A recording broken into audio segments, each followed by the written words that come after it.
पासून लिंबू सरबत बनवणार आहोत।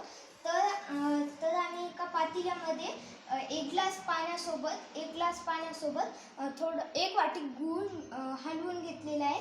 आता आपल्याला एक चिमूटभर साधं मीठ आणि चिमूटभर काळं मीठ टाकायचं आहे।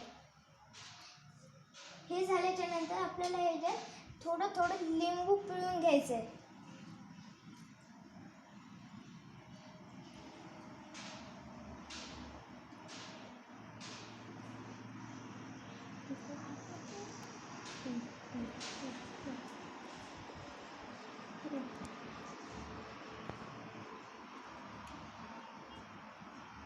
आता लिंबू पिळल्यावर आपल्याला ह्याला चांगलं हलवून घ्यायचं आहे।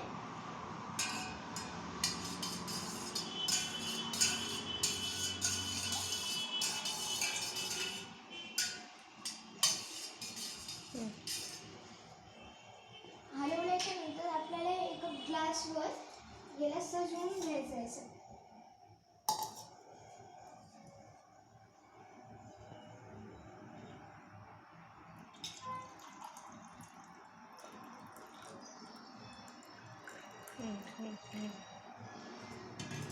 और ये हमारा गुड़ का नींबू शरबत बनके तैयार हो चुका है। और आप लोग जल्दी से वीडियो को लाइक और चैनल को सब्सक्राइब कर देना। बाय।